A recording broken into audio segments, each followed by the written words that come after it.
ਕੀ ਹੈਗੇ ਸਾਇਲੈਂਟ ਕਰ ਲਓ ਭਾਜੀ ਫੋਨ ਸਾਇਲੈਂਟ ਕਰ ਦਿਓ। ਹਾਂਜੀ ਮੈਂ ਸੋਚਦਾ ਥੋੜ੍ਹਾ ਜਿਹਾ ਮੈਂ ਗੱਲ ਕਰ ਲਾਂ ਫਿਰ ਤੁਸੀਂ ਕੁਐਸਚਨ ਠੀਕ ਹੈ। ਹਾਂਜੀ, ਵਾਹਿਗੁਰੂ ਜੀ ਕਾ ਖਾਲਸਾ ਵਾਹਿਗੁਰੂ ਜੀ ਕੀ ਫਤਿਹ। ਆਪਾਂ ਸਦਾ ਹੀ ਇਹ ਸੋਚਦੇ ਹਾਂ ਕਿ ਫਰੀडम ਆਫ ਬਿਲੀਵ ਹੈ ਤੇ ਫਰੀडम ਆਫ ਸਪੀਚ ਹੈ। ਹਰ ਬੰਦਾ ਚਾਹੇ ਉਹ ਕਿਸੇ ਪੱਥਰ ਨੂੰ ਮੰਨਦਾ ਆ, ਚਾਹੇ ਉਹ ਕਿਸੇ ਬੰਦੇ ਨੂੰ ਰੱਬ ਮੰਨਦਾ ਆ, ਤੇ ਚਾਹੇ ਉਹ ਗੁਰੂ ਸ਼੍ਰੀ ਗੁਰੂ ਗ੍ਰੰਥ ਸਾਹਿਬ ਜੀ ਨੂੰ ਮੰਨਦਾ ਆ। ਹਰ ਬੰਦੇ ਨੂੰ ਫਰੀडम ਆਫ ਬਿਲੀਵ ਇੱਥੇ ਹੈ ਔਰ ਰੱਖਣਾ ਚਾਹੀਦਾ। ਦੂਸਰਾ ਪੱਖ ਹੈ ਫਰੀडम ਆਫ ਸਪੀਚ। ਅਸੀਂ ਕਿਸੇ ਬਾਰੇ ਕਹਿ ਸਕਦੇ ਹਾਂ ਕਿ ਮੈਂ ਉਹਨੂੰ ਨਹੀਂ ਮੰਨਦਾ, ਪਰ ਉਹਦੀ ਬੇਅਦਬੀ ਕਰਨੀ, ਚਾਹੇ ਉਹ ਕੋਈ ਮੂਰਤੀ ਹੋਵੇ, ਚਾਹੇ ਉਹ ਕੋਈ ਗ੍ਰੰਥ ਹੋਵੇ, ਇਹਦਾ ਹੱਕ ਕਿਸੇ ਨੂੰ ਨਹੀਂ ਹੈ। ਸੋ ਕਈ ਸਾਲ ਪਹਿਲਾਂ ਆਪਾਂ ਸਾਰੇ ਹੀ ਜਾਣਦੇ ਹਾਂ ਕਿ 12-13 ਤਰੀਕ ਦਾ ਧਰਨਾ ਲੱਗਾ ਸੀ ਕੋਟਕਪੂਰਾ ਚੌਂਕ ਦੇ ਵਿੱਚ, ਤੇ 14 ਤਰੀਕ ਨੂੰ ਸਵੇਰੇ ਬਰਗਾੜੀ ਜਿਹੜਾ ਕੋਟਕਪੂਰਾ ਚੌਂਕ ਦੇ ਵਿੱਚ ਸਵੇਰੇ ਆਰਾਮ ਨਾਲ ਪਾਠ ਕਰਦੀਆਂ ਸੰਗਤਾਂ ਦੇ ਉੱਤੇ ਲਾਠੀ ਚਾਰਜ ਕੀਤਾ ਗਿਆ ਸੀ ਪ੍ਰਸ਼ਾਸਨ ਵੱਲੋਂ। ਉਹਦੇ ਸੰਬੰਧ ਵਿੱਚ ਸਿੱਟ ਨੇ ਮੈਨੂੰ ਅੱਜ ਬੁਲਾਇਆ ਸੀ। ਅਗਲਾ ਸਵਾਲ, ਕਿੱਦਾਂ ਦੀ ਗੱਲਬਾਤ ਹੋਈ ਤੁਹਾਡੀ? ਸਿੱਟ ਵੱਲੋਂ ਪਹਿਲਾ ਪ੍ਰਸ਼ਨ ਤੁਹਾਨੂੰ ਕੀ ਕੀਤਾ ਜੀ? ਸਿੱਟ ਵੱਲੋਂ ਉਹੀ ਕੁਐਸਚਨ ਜਿਹੜੇ ਨੇ ਨਾ ਜੀ, ਇਹ ਹੁਣ ਤੋਂ ਲੈ ਕੇ ਪਹਿਲਾਂ ਵੀ 4 ਵਾਰ ਹੋ ਚੁੱਕਿਆ। 4 ਵਾਰ ਸਿੱਟ ਬਣੀ ਹੈ ਤੇ 4 ਵਾਰ ਉਹਨਾਂ ਨੇ ਜਿਹੜੇ ਆਪਣੇ ਤੇ ਸਵਾਲ ਕੀਤੇ ਨੇ, ਜੋ ਉੱਥੇ ਹੋਇਆ, ਜੋ ਉੱਥੇ ਵਾਪਰਿਆ, ਹੂਬਹੂ ਉਸੇ ਤਰ੍ਹਾਂ ਆਪਾਂ ਬਿਆਨ ਕਰਦੇ ਰਹੇ ਹਾਂ। ਕਿਉਂਕਿ ਸੱਚ ਇੱਕ ਹੀ ਹੁੰਦਾ, ਉਹ ਕੋਈ 2-4 ਤੇ ਹੋ ਨਹੀਂ ਸਕਦੇ। ਜਿਹੜੇ ਪਹਿਲਾਂ ਸਿੱਟ ਬਣਦੀ ਰਹੀ ਹੈ ਉਹਦੇ ਕੋਲ ਜੋ ਬਿਆਨ ਦਿੰਦੇ ਰਹੇ ਆ, 3 ਵਾਰ ਪਹਿਲਾਂ ਬਿਆਨ ਦਰਜ ਹੋਏ ਹੈ, ਅੱਜ ਚੌਥੀ ਵਾਰੀ ਉਹੀ ਬਿਆਨ ਮੈਂ ਦਰਜ ਕਰਵਾ ਕੇ ਆਇਆ। ਤੇ ਸਵਾਲ ਜਿਹੜਾ ਉਹੀ ਪਹਿਲਾਂ ਵਾਲੀ ਸੀ ਕਿ ਉਹ ਕੀ ਹੋਇਆ ਸੀ ਜੀ ਉਹਦੇ ਵਿੱਚ, ਤੇ ਉਹ ਸਪਸ਼ਟ ਸੀ ਕਿ ਆਰਾਮ ਨਾਲ ਪਾਠ ਕਰਦੀਆਂ ਸੰਗਤਾਂ ਦੇ ਉੱਤੇ ਪੁਲਿਸ ਵੱਲੋਂ ਲਾਠੀ ਚਾਰਜ ਹੋਇਆ ਸੀ, ਪਾਣੀ ਦੀਆਂ ਬੁਛਾੜਾਂ ਹੋਈਆਂ ਸੀ। ਉਹ ਸਵਾਲ ਪਹਿਲਾਂ ਸੀ ਉਵੇਂ ਜਿਵੇਂ ਦੱਸ ਦਿੱਤਾ ਗਿਆ ਸੀ। ਉਹ ਤਾਂ ਵਾਰ-ਵਾਰ ਇੰਨੀਆਂ ਸਿੱਟਾਂ ਬਣ ਚੁੱਕੀਆਂ ਨੇ, ਤੁਹਾਨੂੰ ਕੋਈ ਲੱਗਦਾ ਕੋਈ ਇਨਸਾਫ ਦੀ ਕਿਰਨ ਕੋਈ ਨਜ਼ਰ ਆਵੇਗੀ? ਉਮੀਦ ਤਾਂ ਦੇਖੋ ਰੱਖਣੀ ਚਾਹੀਦੀ ਹੈ ਹਮੇਸ਼ਾ। ਹੁਣ ਜੇ ਅਸੀਂ ਭਗੌੜੇ ਹੋ ਜਾਾਂਗੇ ਵੀ ਅਸੀਂ ਇਹਨਾਂ ਸਾਹਮਣੇ ਨਹੀਂ ਜਾਣਾ, ਤਾਂ ਇਹਨਾਂ ਕੋਲ ਬਹਾਨਾ ਹੋ ਜਾਏਗਾ। ਸਿੱਟ ਜਿਹੜਾ ਵੀ ਸਰਕਾਰ ਕੋਲ ਬਹਾਨਾ ਹੋ ਜਾਏਗਾ ਵੀ ਹੁਣ ਇਹ ਨਹੀਂ, ਗਵਾਹ ਹੀ ਨਹੀਂ ਆਏ। ਜਿਹੜੇ ਉਸ ਵੇਲੇ ਮੌਕੇ ਤੇ ਗਵਾਹ ਸੀ ਉਹਨਾਂ ਨੂੰ ਜਾਣਾ ਚਾਹੀਦਾ ਹੈ, ਵੇਖਣਾ ਚਾਹੀਦਾ ਹੈ। ਔਰ ਉਮੀਦ ਅਸੀਂ ਕਦੇ ਵੀ ਨਹੀਂ ਛੱਡ ਸਕਦੇ, ਉਮੀਦ ਤਾਂ ਕਰਦੇ ਹੀ ਹਾਂ ਕਿ ਉਹਦਾ ਇਨਸਾਫ ਮਿਲੇਗਾ। ਰਾਜਨੀਤਿਕ ਪਾਰਟੀਆਂ ਨੂੰ ਸਿਆਸੀ ਮੁੱਦੇ ਵਜੋਂ ਉਭਾਰ ਰਹੀਆਂ ਨੇ, ਤੁਹਾਨੂੰ ਕੀ ਲੱਗਦਾ ਉਭਾਰਨਾ ਚਾਹੀਦਾ ਜਦ ਕਿ ਧਰਮ ਦੀ ਗੱਲ ਹੈ? ਨਹੀਂ, ਗੱਲ ਧਰਮ ਦੀ ਹੈ ਤਾਂ ਸਾਰਿਆਂ ਨੂੰ ਸੋਚਣਾ ਹੀ ਚਾਹੀਦਾ ਹੈ ਕਿ ਗੁਰੂ ਗ੍ਰੰਥ ਸਾਹਿਬ ਸਾਰਿਆਂ ਦੇ ਸਾਂਝੇ ਹਨ, ਤੇ ਇੱਕ ਚੈਲੰਜ ਕਰਕੇ ਇਸ਼ਤਿਹਾਰ ਲਾ ਕੇ, ਤੇ ਜਦੋਂ ਤੁਸੀਂ ਬੇਅਦਬੀ ਕਰੋਗੇ ਗੁਰੂ ਗ੍ਰੰਥ ਸਾਹਿਬ ਦੀ, ਤਾਂ ਉਹ ਬੜਾ ਵੱਡਾ ਮੁੱਦਾ ਸੀ ਔਰ ਇਹ ਕਿਸੇ ਦਾ ਵੀ ਨਹੀਂ ਹੋਣਾ ਚਾਹੀਦਾ। ਤਾਂ ਇਹ ਮੁੱਦਾ ਤਾਂ ਹੈਗਾ ਹੀ ਹੈ। ਉਸ ਵੇਲੇ ਦੇ ਪ੍ਰਸ਼ਾਸਨ ਨੂੰ ਚਾਹੀਦਾ ਸੀ ਕਿ ਨਾਲੇ ਉਸ ਵੇਲੇ ਤਾਂ ਜਿਹਨੂੰ ਅਸੀਂ ਆਪਣੀ ਸਰਕਾਰ ਕਹਿੰਦੇ ਹਾਂ, ਸਿੱਖਾਂ ਦੀ ਸਰਕਾਰ ਸੀ, ਉਸ ਵੇਲੇ ਤਾਂ ਚਾਹੀਦਾ ਸੀ ਇਹਨਾਂ ਨੂੰ ਕਿ ਗੁਰੂ ਗ੍ਰੰਥ ਸਾਹਿਬ ਜੀ ਦਾ ਜਿਹੜਾ ਇਨਸਾਫ ਹੈ, ਜੋ ਬੇਅਦਬੀ ਉੱਥੇ ਹੋਈ ਸੀ, ਉਹਦਾ ਇਨਸਾਫ ਸਹੀ ਤਰੀਕੇ ਨਾਲ ਦਿੱਤਾ ਜਾਣਾ ਚਾਹੀਦਾ ਸੀ। ਉਹਦਾ ਮਾਸਟਰ ਮਾਈਂਡ ਲੱਭਣ ਦੀ ਬਜਾਏ ਕਿ ਜਿਨ੍ਹਾਂ ਨੇ ਗੁਰੂ ਗ੍ਰੰਥ ਸਾਹਿਬ ਦੀ ਬੇਅਦਬੀ ਕੀਤੀ ਹੈ, ਮਾਸਟਰ ਮਾਈਂਡ ਲੱਭਣ ਦੀ ਬਜਾਏ ਰੋਸ ਧਰਨੇ ਵਿੱਚ ਬੈਠੀਆਂ ਸੰਗਤਾਂ ਉੱਤੇ ਲਾਠੀ ਚਾਰਜ ਕਰ ਦਿੱਤਾ ਗਿਆ, ਜੋ ਕਿ ਬੜਾ ਗਲਤ ਸੀ। ਬਾਬਾ ਹੋਰ ਵੀ ਬੇਅਦਬੀ ਦੀਆਂ ਘਟਨਾਵਾਂ ਵਾਪਰੀਆਂ ਲਗਾਤਾਰ ਜਾਰੀ ਨੇ, ਤੁਹਾਨੂੰ ਕੀ ਲੱਗਦਾ ਕੋਈ ਏਜੰਸੀਆਂ ਦੇ ਕੰਮ ਨੇ ਕਿਸੇ ਦੇ? ਉਹ ਤਾਂ ਹੁਣ ਇਹਨਾਂ ਨੇ ਘੋਖ ਕਰਨੀ ਹੈ ਜੀ ਕਿ ਕੌਣ ਕਰਵਾ ਰਿਹਾ, ਇਹਦੇ ਪਿੱਛੇ ਕੌਣ ਹੋ ਸਕਦਾ। ਉਹ ਤਾਂ ਚਾਹੀਦਾ ਇਹਨਾਂ ਨੂੰ, ਏਜੰਸੀਆਂ ਹੀ ਹੋ ਸਕਦੀਆਂ ਨੇ ਜਾਂ ਕੋਈ ਕੁਛ ਵੀ ਹੋ ਸਕਦਾ। ਮਤਲਬ ਅਸੀਂ ਨਹੀਂ ਕਹਿ ਸਕਦੇ ਵੀ ਕੌਣ ਹੈ, ਪਰ ਇਹ ਤਾਂ ਸਰਕਾਰ ਨੂੰ ਲੱਭਣਾ ਚਾਹੀਦਾ ਸੀ। ਹਾਂਜੀ ਆਪਾਂ ਜੀ ਉਸ ਵੇਲੇ ਕਿਹਾ ਜਾਂਦਾ ਸੀ ਕਿ ਜਿਹੜਾ ਇਹ ਹੁਕਮ ਹੋਇਆ ਸੀਗਾ ਧਰਨਾ ਚੱਕਣ ਦਾ, ਐਸਡੀਐਮ ਦਾ ਹੁਕਮ ਸੀਗਾ, ਬਾਕੀ ਐਸਡੀਐਮ ਦਾ ਹੁਕਮ ਸੀਗਾ ਜਾਂ ਕਿ ਪੁਲਿਸ ਵੱਲੋਂ ਧੱਕਾ ਕੀਤਾ ਗਿਆ ਸੀ? ਮੇਰਾ ਮੰਨਣਾ ਇਹ ਹੈ ਜੀ, ਮੈਂ ਉੱਥੇ ਵੀ ਸਿੱਟ ਵਿੱਚ ਬੋਲ ਕੇ ਆਇਆ ਬਈ ਪੱਤਾ ਵੀ ਹਿੱਲਦਾ ਆ, ਉਹਦਾ ਸਰਕਾਰ ਨੂੰ ਪਤਾ ਹੁੰਦਾ ਹੈ।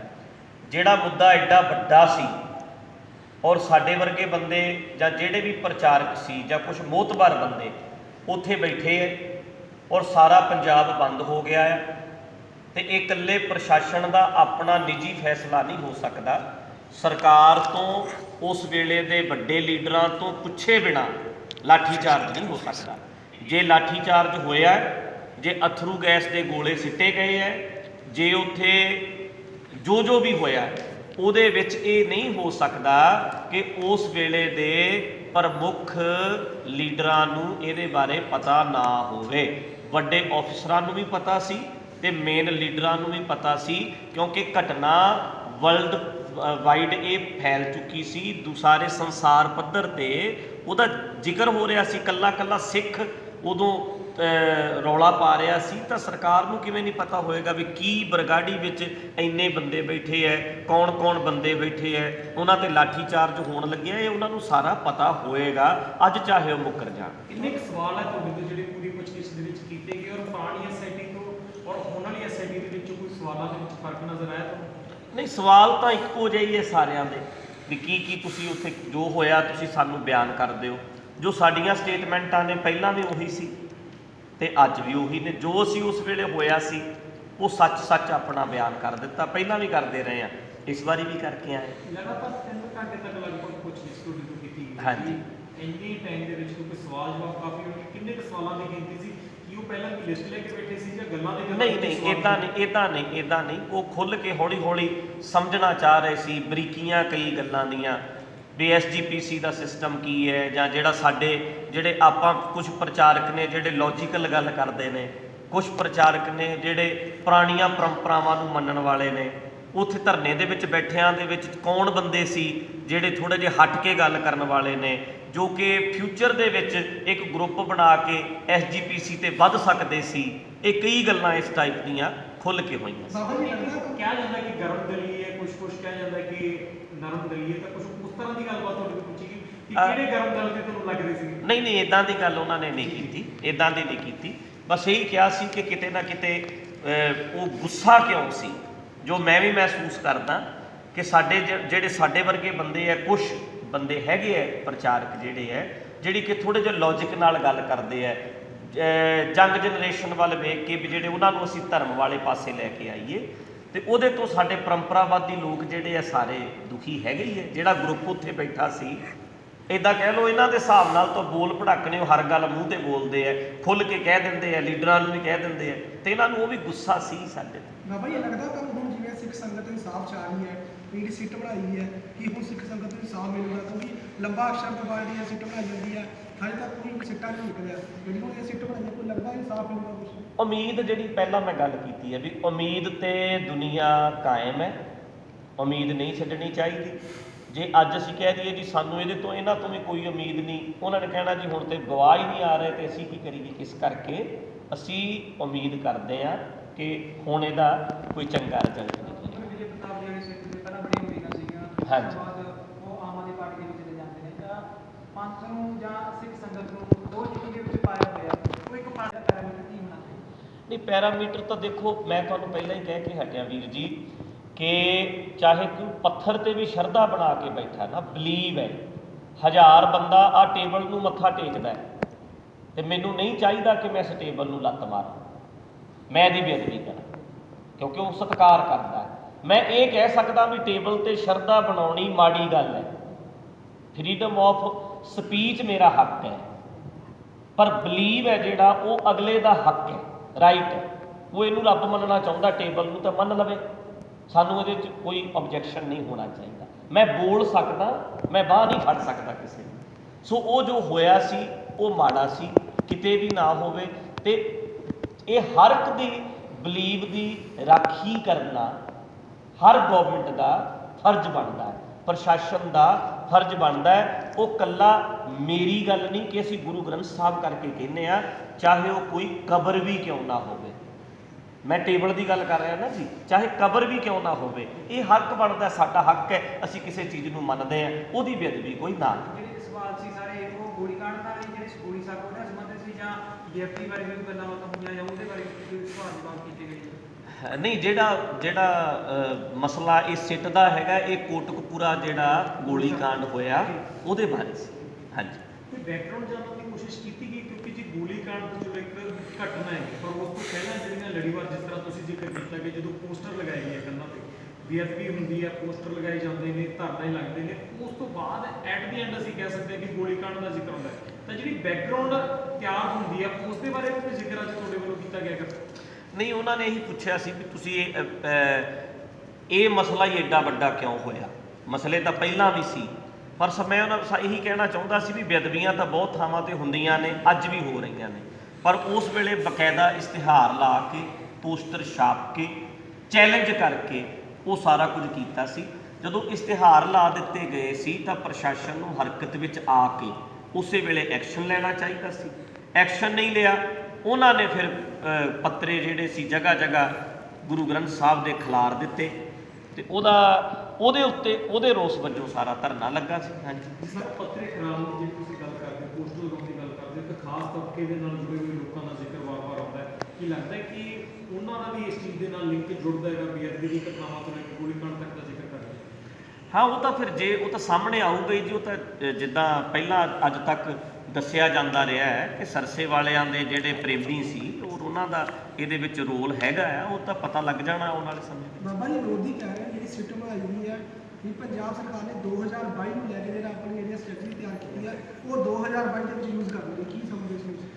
ਕੁਛ ਵੀ ਉਹ ਤਾਂ ਸੋਚਿਆ ਜਾ ਸਕਦਾ ਜੀ। ਉਹ ਤਾਂ ਇੱਕ ਦੂਜੇ ਦੇ ਉੱਤੇ ਰਾਜਨੀਤਿਕ ਪਾਰਟੀਆਂ ਨੂੰ ਕਹਿਣਾ ਹੀ ਹੁੰਦਾ, ਉਹਨਾਂ ਨੇ ਸਾਰੇ ਕਹਿ ਰਹੇ ਹਨ। 2017 ਦੇ ਇਲੈਕਸ਼ਨ ਦੇ ਵਿੱਚ ਇਹ ਮੁੱਦਾ ਕਾਫੀ ਭਾਰੀ ਰਹੇਗਾ, ਚਾਹੇ ਅਸੀਂ ਡਰਗ ਦੀ ਗੱਲ ਕਰ ਲਈਏ, ਦੂਸਰਾ ਬੇਅਦਬੀਆਂ ਦਾ ਔਰ ਗੋਲੀकांड ਦਾ। 2022 ਦੇ ਇਲੈਕਸ਼ਨ ਆ ਗਏ, ਕੈਪਟਨ ਅਮਰਿੰਦਰ ਸਿੰਘ ਕਹਿ ਰਿਹਾ ਕਿ 4 ਹਫ਼ਤਿਆਂ 'ਚ ਇਨਸਾਫ ਦਿਵਾਵਾਂਗੇ। 22 ਤੋਂ 6 ਮਹੀਨੇ ਪਹਿਲਾਂ ਆ ਕੇ ਫਿਰ ਉਹੀ ਤਰ੍ਹਾਂ ਉਸੇ ਤਰ੍ਹਾਂ ਮੁੱਦੇ ਨੂੰ ਇੱਕ ਵਾਰ ਫਿਰ ਉਛਾਲਿਆ ਜਾ ਰਿਹਾ ਹੈ। ਕੀ ਲੱਗਦਾ ਕਿ ਸਰਕਾਰਾਂ ਵੱਲੋਂ ਵੀ ਇੱਕ ਤਰੀਕੇ ਦੇ ਨਾਲ ਇਲੈਕਸ਼ਨ ਦੇ ਤੌਰ ਤੇ ਇਸ ਏਜੰਡੇ ਨੂੰ ਵਰਤਿਆ ਜਾ ਰਿਹਾ? ਨਹੀਂ, ਸਾਰੇ ਏਜੰਡੇ ਇਹਨਾਂ ਨੇ ਵਰਤਨੇ ਹੁੰਦੇ ਆ, ਪਰ ਇਹਨਾਂ ਨੂੰ ਗੁਰੂ ਗ੍ਰੰਥ ਸਾਹਿਬ ਵਾਲਾ ਜਿਹੜਾ ਏਜੰਡਾ ਆ ਇਹਨੂੰ ਨਹੀਂ ਵਰਤਣਾ ਚਾਹੀਦਾ। ਜੇ ਇਹਨਾਂ ਨੇ ਕਸਮਾਂ ਖਾਧੀਆਂ ਨੇ ਜਾਂ ਜੇ ਇਹਨਾਂ ਨੇ ਕਿਹਾ ਸੀ ਕਿ ਅਸੀਂ ਬਰਗਾੜੀ ਦਾ ਇਨਸਾਫ ਦਿਵਾਵਾਂਗੇ ਤਾਂ ਉਹ ਦੇਣਾ ਚਾਹੀਦਾ ਹੈ। ਬਾਬਾ ਜੀ, ਕੀ ਲੱਗਦਾ ਨਵੀਂ ਸੀਟ ਹੈ, ਇਨਸਾਫ ਦੇ ਪਾਈ ਸਿੱਖ ਸਮੁਦਾਇ ਨੂੰ?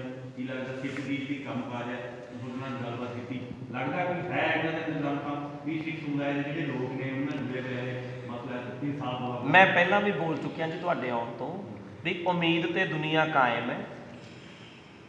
ਪਹਿਲਾਂ 3 ਵਾਰ ਅੱਗੇ ਬਿਆਨ ਦੇ ਕੇ ਆਏ ਆ, 3 ਵਾਰ ਸਿੱਟ ਬਣੀ ਹੈ, ਹੁਣ 4ਥੀ ਵਾਰ ਬਣੀ ਹੈ, ਤੇ ਇਸ ਕਰਕੇ ਅਸੀਂ ਤਾਂ ਉਮੀਦ ਹੀ ਕਰ ਸਕਦੇ ਹਾਂ। ਹੁਣ ਜੇ ਇਹ ਨਹੀਂ ਕਹਿ ਸਕਦੇ ਵੀ ਸਾਨੂੰ ਉਮੀਦ ਕੋਈ ਨਹੀਂ, ਅਸੀਂ ਇਹਨਾਂ ਸਾਹਮਣੇ ਜਾਣਾ ਨਹੀਂ, ਜੇ ਅਸੀਂ ਇਹ ਕਵਾਂਗੇ ਤਾਂ ਫਿਰ ਤਾਂ ਉਹਨਾਂ ਕੋਲ ਖੁੱਲ੍ਹਾ ਸੌਖਾ ਹੋ ਗਿਆ ਉਹਨਾਂ ਲਈ ਵੀ ਗਵਾਹ ਹੀ ਨਹੀਂ ਆਏ, ਅਸੀਂ ਕੀ ਕਰੀਏ, ਸਿੱਟ ਅੱਗੇ ਤੋਂ ਬਣੇਗੀ ਹੀ ਨਹੀਂ।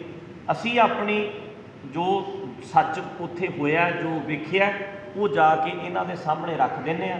ਸਾਰੀ ਦੁਨੀਆ ਵੀ ਵੇਖ ਰਹੀ ਹੈ ਵੀ ਸਿੱਟ ਵੀ ਬਣੀ ਸੀ, ਗਵਾਹ ਭੁਗਤੇ ਸੀ, ਫਿਰ ਸਿੱਟ ਬਣੀ ਸੀ, ਫਿਰ ਗਵਾਹ ਭੁਗਤੇ ਸੀ, ਫਿਰ ਸਿੱਟ ਬਣੀ ਸੀ, ਫਿਰ ਗਵਾਹ ਭੁਗਤੇ ਸੀ, ਹੁਣ ਫਿਰ ਸਿੱਟ ਬਣੀ, ਹੁਣ ਫਿਰ ਗਵਾਹ ਭੁਗਤ ਰਹੇ। ਉਹ ਸਾਰੇ ਲੋਕ ਵੇਖ ਰਹੇ ਹੈ, ਤੇ ਜੇ ਨਹੀਂ ਕੋਈ ਇਨਸਾਫ ਹੋਏਗਾ ਤਾਂ ਵੀ ਲੋਕ ਵੇਖ ਲੈਣਗੇ। ਫਿਰ ਅਗਲੀ ਕਚਹਿਰੀ ਹੁੰਦੀ ਹੈ ਜਨਤਾ ਦੀ ਕਚਹਿਰੀ। ਡੈਮੋਕ੍ਰੇਸੀ ਵਿੱਚ ਇੱਕ ਜੱਜ ਹੈ, ਇੱਕ ਉਹ ਕਚਹਿਰੀ ਲੱਗਦੀ ਹੈ, ਫਿਰ ਜਨਤਾ ਦੀ ਕਚਹਿਰੀ ਲੱਗਦੀ। ਬਾਬਾ ਜੀ, ਡੇਰਾਵਾਦ ਜਿਹੜੀ ਪੰਜਾਬ ਦੀ ਰਾਜਨੀਤੀ ਨੂੰ ਦਰਜ ਨਹੀਂ, ਡੇਰਾਵਾਦ ਨਾਲ ਜੋੜਿਆ ਜਾਂਦਾ ਹੈ। 2022 ਦੀਆਂ ਚੋਣਾਂ ਭਿੱਖ 'ਚ ਖੜੀਆਂ ਨੇ, ਹਾਂਜੀ, ਕਿੱਦਾਂ ਦੀ ਅਪੀਲ ਕਰਨਾ ਚਾਹੋਗੇ ਲੋਕਾਂ ਨੂੰ ਵੀ ਕਿੱਦਾਂ ਦਾ ਲੋਕਤੰਤਰ ਕਿੱਦਾਂ ਦਾ ਹੋਣਾ ਚਾਹੀਦਾ? ਹਾਂ, ਲੋਕਤੰਤਰ ਵਾਸਤੇ ਤਾਂ ਗੱਲ ਕਲੀਅਰ ਹੈ ਜੀ ਕਿ ਅਸੀਂ ਖੁਦ ਸਿਆਣੇ ਹੋਈਏ, ਚਾਹੇ ਉਹ ਕੋਈ ਹੋਵੇ। ਅਸੀਂ ਬੋਤਲਾਂ ਦੇ ਉੱਤੇ ਨਾ ਵਿਕੀਏ, ਆਪਣੇ ਆਪ ਨੂੰ ਨਾ ਵੇਚੀਏ। ਜਦੋਂ ਅਸੀਂ ਆਪਣੀ ਵੋਟ ਵੇਚ ਦਿੰਦੇ ਹਾਂ ਤਾਂ ਆਪਣੀ ਜ਼ਮੀਰ ਵੇਚ ਦਿੰਦੇ ਹਾਂ। ਸਾਨੂੰ ਸੋਚਣਾ ਚਾਹੀਦਾ, ਸਮਝਦਾਰ, ਇਮਾਨਦਾਰ, ਮਿਹਨਤੀ ਲੀਡਰ ਜਿਹੜੇ ਹੈ ਉਹ ਅੱਗੇ ਲੈ ਕੇ ਆਉਣੇ ਚਾਹੀਦੇ ਆ, ਜਿਹੜੇ ਸਾਡਾ ਲੋਕਾਂ ਦਾ ਭਲਾ ਕਰ ਸਕਣ, ਕੁਝ ਕਰ ਸਕਣ। ਹਾਂਜੀ, ਜਿਹੜਾ ਨੌਜਵਾਨਾਂ ਨੂੰ ਰੁਜ਼ਗਾਰ ਦੇ ਸਕਣ, ਲੋਕਾਂ ਨੂੰ ਭਿਖਾਰੀ ਬਣਾਉਣ ਦੀ ਬਜਾਏ ਰੁਜ਼ਗਾਰ ਦਿੱਤਾ ਜਾਵੇ। ਅਗਲਾ ਇੱਜ਼ਤ ਨਾਲ, ਅਣਖ ਨਾਲ, ਭਿਖਾਰੀ ਬਣ ਕੇ ਨਹੀਂ, ਇੱਜ਼ਤਦਾਰ ਬਣ ਕੇ, ਸਿਰ ਉੱਚਾ ਕਰਕੇ ਆਪਣੀ ਜ਼ਿੰਦਗੀ ਜੀਵੇ। ਬੱਚਿਆਂ ਨੂੰ ਰੁਜ਼ਗਾਰ ਜਿਹੜੀ ਵੀ ਪਾਰਟੀ ਦਿੰਦੀ ਹੈ ਜਾਂ ਜਿਹੜੇ ਵੀ ਬੰਦੇ ਅੱਗੇ ਲੱਗਦੇ ਆ ਉਹਨਾਂ ਨੂੰ ਅੱਗੇ ਲਾਉਣਾ ਚਾਹੀਦਾ ਸਾਨੂੰ। ਉਹ ਬਾਕੀ ਇਹ ਲੋਕਾਂ ਨੇ ਸੋਚਣਾ ਕਿ ਉਹ ਆਪ ਸਿਆਣੇ ਬਣਨ ਔਰ ਸਿਆਣੇ ਲੀਡਰ ਚੁਣ। ਅਸੀਂ ਉੱਦਾਂ ਦੀ ਸਰਕਾਰ ਹੀ ਸਾਨੂੰ ਮਿਲਦੀ ਹੈ ਜਿੱਦਾਂ ਦਾ ਅਸੀਂ ਡਿਜ਼ਰਵ ਕਰਦੇ ਹਾਂ। ਹਰ ਕੌਮ ਨੂੰ, ਹਰ ਦੇਸ਼ ਨੂੰ ਉੱਦਾਂ ਦੀ ਸਰਕਾਰ ਹੀ ਮਿਲਦੀ ਹੈ ਜਿੱਦਾਂ ਦੀ ਲੋਕ ਡਿਜ਼ਰਵ ਕਰਦੇ ਹੈ। ਜੇ ਅਸੀਂ ਕਹਿੰਦੇ ਹਾਂ ਸਾਡੀਆਂ ਸਰਕਾਰਾਂ ਮਾੜੀਆਂ ਰਹੀਆਂ ਨੇ, ਇਹਦਾ ਮਤਲਬ ਜਿਨ੍ਹਾਂ ਨੇ ਚੁਣੇ ਨੇ ਉਹ ਮਾੜੇ ਹਨ। ਤੇ ਜੇ ਉਹ ਚਾਹੁੰਦੇ ਹੈ ਕਿ ਸਰਕਾਰਾਂ ਚੰਗੀਆਂ ਹੋਣ, ਸਿਸਟਮ ਚੰਗਾ ਹੋਵੇ, ਤੇ ਆਪ ਚੰਗੇ ਬਣਨਾ ਪੈਣਾ। ਬੋਤਲਾਂ ਤੇ ਵਿਕਣਾ ਛੱਡ ਦਈਏ, ਅਸੀਂ ਖੁਦ ਸੋਚੀਏ, ਆਪਣੇ ਬੱਚਿਆਂ ਦੇ ਭਵਿੱਖ ਬਾਰੇ ਸੋਚੀਏ ਤੇ ਪੰਜਾਬ ਬਾਰੇ ਸੋਚੀਏ। ਬਾਬਾ ਜੀ ਦੀਵਾਨ ਬਾਰੇ ਵੀ ਹੈ ਲੈਣ ਦੀਵਾਨ ਤੁਸੀਂ ਕਿਸੇ ਬੰਦੇ ਦਾ ਦਿੱਤੇ ਗਏ ਸੀ ਹਾਂਜੀ। ਹੈ ਕੋਈ ਦੀਵਾਨ ਨਹੀਂ ਦੇਖੋ, ਜੇ ਮੇਰੇ ਜਾਣ ਕਰਕੇ ਸਾਡਾ ਟਕਸਾਲੀ ਗਰੁੱਪ ਰੌਲਾ ਪਾਉਂਦਾ ਹੈ, ਪੱਗਾਂ ਲਾਉਂਦਾ ਹੈ ਤੇ 1000 ਬੰਦਾ ਪੁਲਿਸ ਦਾ ਲੱਗਦਾ ਹੈ, ਉਹ ਮੈਨੂੰ ਨਹੀਂ ਲੱਗਦਾ ਕਿ ਮੈਂ ਇਹੋ ਜਿਹੇ ਮਾਹੌਲ ਵਿੱਚ ਪ੍ਰੋਗਰਾਮ ਕਰ ਸਕਦਾ। ਤੁਹਾਡੇ ਸੋਸ਼ਲ ਮੀਡੀਆ ਦੇ ਲੋਕ ਵੀ ਕਹਿ ਰਹੇ ਨੇ ਵੀ ਹਾਂ ਦੀਵਾਨ ਲਗਾਓ ਬਾਹਰ। ਹਾਂ, ਬਹੁਤ ਮੈਨੂੰ ਤਾਂ ਬਹੁਤ ਕਹਿੰਦੇ ਨੇ ਕਿ ਤੁਸੀਂ ਪ੍ਰੋਗਰਾਮ ਕਰੋ, ਪਰ ਮੈਂ ਆਪਣਾ ਪ੍ਰੋਗਰਾਮ ਇੱਥੇ ਕਰਦਾ। ਮੈਂ ਨਹੀਂ ਚਾਹੁੰਦਾ ਕਿ ਕਿਸੇ ਸਿੱਖ ਦਾ ਕਤਲ ਹੋਵੇ, ਕੋਈ ਰੌਲਾ ਪਵੇ, ਕੋਈ ਲੜਾਈ ਪਵੇ। ਉਹਦੇ ਨਾਲੋਂ ਚੰਗਾ ਤੁਸੀਂ ਆਪਣੇ ਘਰ ਬੈਠ ਜਾਓ। ਮੈਂ ਆਪਣੇ ਘਰ ਬੈਠਾ ਇੱਥੇ ਆਪਣਾ ਪ੍ਰੋਗਰਾਮ ਕਰ ਲੈਂਦਾ, ਪਰ ਜੇ ਮੈਂ ਜਾਊਂਗਾ ਤਾਂ ਕੋਈ ਰੌਲਾ ਪਊਗਾ, ਰੌਲਾ ਪਏਗਾ ਤਾਂ ਸਿੱਖ ਲੜਦੇ ਚੰਗੇ ਨਹੀਂ ਲੱਗਦੇ। ਇੱਕ ਮਸਲਾ ਹੋਰ ਸੋਸ਼ਲ ਮੀਡੀਆ ਦੇ ਉੱਤੇ ਕਾਫੀ ਗਰਮਾਇਆ ਹੋਇਆ ਹੈ ਕਿ ਕਿਸੇ ਦੇ ਕੋਲੋਂ ਵੱਡੀ ਮਾਤਰਾ ਦੇ ਵਿੱਚ ਨਸ਼ੀਲੇ ਪਦਾਰਥ ਬਰਾਮਦ ਹੋਏ ਨੇ, ਉਹਨਾਂ ਦਾ ਜਿਹੜਾ ਲਿੰਕ ਜੋੜਿਆ ਜਾ ਰਿਹਾ ਪਰਮੇਸ਼ਰ ਦਵਾਰ ਦੇ ਨਾਲ ਜੋੜਿਆ ਜਾ ਰਿਹਾ, ਹਾਂਜੀ। ਸਭ ਨੂੰ ਕਿਵੇਂ ਦੇਖਦੇ ਹੋ? ਹੁਣ ਇੱਥੇ ਤੁਸੀਂ ਸਾਰੇ ਬੰਦੇ ਆਏ ਹੋਏ ਬੈਠੇ ਹੋ ਮੇਰੇ ਕੋਲ, ਤੁਹਾਡੇ ਵਿੱਚੋਂ ਕੱਲ੍ਹ ਨੂੰ ਕੋਈ ਬਲਾਤਕਾਰ ਦੇ ਵਿੱਚ ਫਸ ਜਾਂਦਾ, ਉਹਦੇ ਵਿੱਚ ਮੈਂ ਦੋਸ਼ੀ ਨਹੀਂ ਨਾ ਹੋ ਜਾਂਦਾ। ਕੋਈ ਵੀ ਵੀਰ ਮੇਰੇ ਨਾਲ ਸਿਕਿਉਰਿਟੀ ਕਰਨ ਆ ਸਕਦਾ ਹੈ, ਸੇਵਾ ਕਰਨ ਵਾਸਤੇ ਆ ਸਕਦਾ ਹੈ। ਉਸ ਤੋਂ ਬਾਅਦ ਉਸ ਬੰਦੇ ਦਾ ਅੱਗੇ ਭਤੀਜਾ ਡੱਗ ਵਿੱਚ ਫਸ ਜਾਂਦਾ ਤਾਂ ਇਹਦਾ ਮਤਲਬ ਉਹ ਦੋਸ਼ੀ ਨਹੀਂ ਜਾਂ ਫਿਰ ਮੈਂ ਦੋਸ਼ੀ ਨਹੀਂ ਹੋ ਜਾਂਦਾ। ਬਾਕੀ ਅੰਡਰ ਟਰਾਇਲ ਹੈ, ਜੇ ਉਹ ਬੰਦੇ ਨੇ ਗਲਤੀ ਕੀਤੀ ਹੋਏਗੀ ਉਹਦੀ ਉਹਨੂੰ ਸਜ਼ਾ ਮਿਲ ਜਾਏਗੀ, ਤੇ ਜੇ ਠੀਕ ਹੋਏਗਾ ਤਾਂ ਬਚ ਕੇ ਨਿਕਲ ਆਏਗਾ। ਇਹਦੇ ਵਿੱਚ ਆਪਾਂ ਦੋਸ਼ੀ ਨਹੀਂ ਹੁੰਦੇ। ਹਜ਼ਾਰਾਂ ਲੋਕ ਫੋਟੋਆਂ ਖਿਚਾਉਂਦੇ ਆ, ਆਪਾਂ ਇਕੱਲੇ ਇਕੱਲੇ ਦੀ ਇੱਦਾਂ ਥੋੜ੍ਹਾ ਕਰਦੇ ਆ ਵੀ ਤੂੰ ਕਿੱਥੋਂ ਆਇਆ ਹੈ ਜਾਂ ਕੱਲ੍ਹ ਨੂੰ ਤੂੰ ਕੀ ਕਰੇਗਾ, ਆਪਾਂ ਗਰੰਟੀ ਨਹੀਂ ਲੈ ਸਕਦੇ। ਮੈਂ ਆਪਣੇ ਸਕੇ ਭਰਾ ਭਤੀਜੇ ਦੀ ਵੀ ਗਰੰਟੀ ਨਹੀਂ ਲੈ ਸਕਦਾ, ਮੈਂ ਬਾਹਰਲਿਆਂ ਦੀ ਮੈਂ ਆਪਣੀ ਗੱਲ ਕਰ ਸਕਦਾ, ਆਪਣੇ ਭਰਾ ਦੀ ਵੀ ਗੱਲ ਨਹੀਂ ਕਰ ਸਕਦਾ। ਜੀ, ਤੇ ਇੱਕ ਤੁਸੀਂ ਗੱਲ ਕੀਤੀ ਕਿ ਟਕਸਾਲ ਬਾਰੇ ਗੱਲ ਕੀਤੀ ਜਾਂ ਤੁਹਾਡਾ ਆਪਸ ਵਿੱਚ ਜਿਹੜਾ ਵਿਵਾਦ ਚੱਲ ਰਿਹਾ, ਕਿ ਦੋਨੇ ਤਰ੍ਹਾਂ ਦੇ ਵੱਲੋਂ ਕਦੇ ਕੋਸ਼ਿਸ਼ ਨਹੀਂ ਕੀਤੀ ਗਈ ਕਿ ਹਾਂ ਇੱਕ ਬੈਠ ਕੇ ਸਿਰ ਜੋੜ ਕੇ ਬੈਠ ਕੇ ਇਹਨਾਂ ਮਸਲਿਆਂ ਨੂੰ ਸੁਲਝਾਇਆ ਜਾਵੇ ਕਿ ਸਾਡਾ ਆਪਸ ਦੇ ਵਿੱਚ ਰੌਲਾ ਕੀ ਹੈ। ਇਹ ਲੋਕ ਦੋ ਚੀਜ਼ਾਂ ਦੇ ਵਿੱਚ ਪੈ ਰਹੇ ਨੇ ਕਿ ਸਹੀ ਕੌਣ ਹੈ, ਤੁਸੀਂ ਸਹੀ ਕਹਿ ਰਹੇ ਹੋ, ਟਕਸਾਲ ਸਹੀ ਕਹਿ ਰਹੀ ਹੈ, ਨਿਹੰਗ ਸਿੰਘ ਜਥੇਬੰਦੀ। ਪਰ ਕਤਲ, ਮੇਰੀ ਸੁਣਿਓ ਗੱਲ, ਵਿਚਾਰਾਂ ਦੇ ਮਤਭੇਦ ਲੱਖ ਹੋ ਸਕਦੇ ਨੇ, ਪਰ ਬੰਦਾ ਮਾਰਨਾ ਤਾਂ ਕਦੇ ਵੀ ਸਹੀ ਨਹੀਂ। ਕਿਸੇ ਦਾ ਬੰਦਾ ਮਾਰਨਾ ਤਾਂ ਸਹੀ ਨਹੀਂ। ਛਬੀਲ ਲਾ ਕੇ ਸ਼ਰੇਆਮ ਬੰਦਾ ਮਾਰਨਾ ਤਾਂ ਗਲਤ ਰਹੂਗਾ ਨਾ ਜੀ। ਤੇ ਆਪਾਂ ਇਦਾਂ ਦਾ ਕੋਈ ਕੰਮ ਕੀਤਾ? ਅੱਜ ਤੱਕ ਨਹੀਂ ਕੀਤਾ। ਸਿੱਖ ਲੜਨਾ ਪੈਣ, ਆਪਾਂ ਸਟੇਜਾਂ ਵੀ ਛੱਡਤੀਆਂ, ਦੀਵਾਨ ਵੀ ਬੰਦ ਕਰਤੇ, ਮੈਂ ਆਪਣੇ ਘਰ ਬਹਿ ਗਿਆ, ਸਭ ਕੁਝ ਛੱਡ ਕੇ ਘਰ ਬੈਠ ਗਿਆ ਨਾ। ਪਰ ਇਸ ਕਰਕੇ ਇਹਨੂੰ ਅਸੀਂ ਬਰਾਬਰ ਦੀ ਲੜਾਈ ਨਹੀਂ ਕਰ ਸਕਦੇ। ਇੱਕ ਹਮਲਾਵਰ ਧਿਰ ਹੈ, ਹਮਲਾ ਕਰਦੀ ਹੈ ਬਾਰ-ਬਾਰ, ਇੱਕ ਪੀੜਤ ਧਿਰ ਹੈ ਜਿਹਦੇ ਨਾਲ ਧੱਕਾ ਕੀਤਾ ਜਾਂਦਾ। ਇੱਕ ਤਾਂ ਅਸੀਂ ਇਹਨੂੰ ਬਰਾਬਰ ਨਹੀਂ ਕਰ ਸਕਦੇ। ਦੂਸਰੀ ਗੱਲ ਇਹ ਹੈ, ਸਮਝੌਤਾ ਹੀ ਸਮਝੌਤਾ। ਮੈਂ ਦੇਖੋ ਸਾਰੇ ਚੈਨਲਾਂ ਤੇ ਬੋਲ ਰਿਹਾ, ਉਸ ਵੇਲੇ ਦੀ ਸਾਰੀ ਸਰਕਾਰ ਮੇਰੇ ਕੋਲ ਆਈ ਸੀ ਜਿਨ੍ਹਾਂ ਨੇ ਕਿਹਾ ਸੀ ਕਿ ਭਾਈ ਸਾਹਿਬ ਚਲੋ ਟਕਸਾਲ ਨਾਲ ਸਮਝੌਤਾ ਕਰ ਲਓ। ਮੇਰੀ ਸਟੇਟਮੈਂਟ ਉਦੋਂ ਵੀ ਇਹ ਸੀ ਤੇ ਅੱਜ ਵੀ ਇਹ ਹੈ। ਉਹਨਾਂ ਨੂੰ ਸਪਸ਼ਟ ਰੂਪ ਵਿੱਚ ਕਹਿਣਾ ਚਾਹੀਦਾ ਕਿ ਸਾਡੇ ਤੋਂ ਬੰਦਾ ਮਾਰਨ ਵਾਲੀ ਗਲਤੀ ਹੋਈ ਸੀ, ਉਹ ਗਲਤੀ ਮੰਨ ਲੈਣਗੇ ਤੇ ਸਮਝੌਤਾ ਹੀ ਸਮਝੌਤਾ। ਹੁਣ ਜੇ ਆਪਾਂ ਕਹੀਏ ਵੀ ਅਗਲੇ ਨੇ ਗਲਤੀ ਵੀ ਨਹੀਂ ਮੰਨਣੀ, ਬੰਦਾ ਵੀ ਮਾਰੂਗਾ ਤੇ ਰਣਜੀਤ ਸਿੰਘ ਜਾ ਕੇ ਸਮਝੌਤਾ ਕਰ ਲਵੇ, ਫਿਰ ਇੰਨਾ ਤੱਕ ਇੰਨਾ ਨੀਵਾਂ ਨਹੀਂ ਹੋਇਆ ਜਾ ਸਕਦਾ। ਹਾਂ, ਉਹ ਕਹਿਣ ਵੀ ਸਾਥੋਂ ਗਲਤੀ ਹੋ ਗਈ, ਆਪਾਂ ਕਹਾਂਗੇ ਆਪਾਂ ਭਰਾ ਠੀਕ ਹੈ, ਤੁਸੀਂ ਗਲਤੀ ਮੰਨੀ। ਜਿਵੇਂ ਸਿੱਖਾਂ ਦਾ ਜਿਹੜਾ ਇਤਿਹਾਸ ਰਿਹਾ ਹੈ, ਜੇ ਇਤਿਹਾਸ ਆਪਣਾ ਆਪ ਨਹੀਂ ਲਿਖ ਸਕੇ ਤਾਂ ਇਹ ਵੀ ਹੋ ਸਕਦਾ ਹੈ ਕਿ ਬੜੀਆਂ ਰਲਗੱਟਾਂ ਉਸ ਵਕਤ ਹੋ ਸਕਦੀਆਂ ਨੇ, ਹੋਈਆਂ ਹੋਣ ਜਾਂ ਨਹੀਂ ਵੀ ਹੋਈਆਂ ਹੋਣ, ਇਹਨਾਂ ਬਾਰੇ ਸਪਸ਼ਟ ਨਹੀਂ ਹੈਗਾ। ਤਾਂ ਕਿਉਂ ਨਹੀਂ ਸਾਰੀ ਪੰਥਕ ਧਿਰਾਂ ਦੀ ਗੱਲਬਾਤ ਕਰ ਰਹੇ ਹਾਂ, ਕਿਉਂ ਨਹੀਂ ਸਾਰੀ ਪੰਥਕ ਧਿਰਾਂ ਇਕੱਠੀਆਂ ਹੋ ਕੇ ਕਹਿ ਰਹੀਆਂ ਕਿ ਹਾਂ ਅਸੀਂ ਬਹਿ ਕੇ ਇਸ ਰੌਲੇ ਨੂੰ ਹੀ ਖਤਮ ਕਰ ਦਿੰਦੇ। ਵਧੀਆ ਗੱਲ ਹੈ ਜੀ। ਹੁਣ ਤਾਂ ਪੰਥਕ ਧਿਰਾਂ ਕੱਲੀਆਂ ਰਹਿ ਗਈਆਂ, ਮੈਂ ਤਾਂ ਅਲੱਗ ਹੋ ਗਿਆ। ਮੈਨੂੰ ਤਾਂ ਉਹਨਾਂ ਨੇ ਕਹਿ ਦਿੱਤਾ ਨਾ ਇਹਨੂੰ ਸੁਣੋ, ਨਾ ਇਹਨੂੰ ਸ਼ੇਅਰ ਕਰੋ। ਮੈਨੂੰ ਤਾਂ ਪੰਥ ਵਿੱਚ ਗਿਣਦੇ ਹੀ ਨਹੀਂ, ਮੈਨੂੰ ਤਾਂ ਪੰਥ ਦਾ ਹਿੱਸਾ ਹੀ ਨਹੀਂ ਗਿਣਦੇ।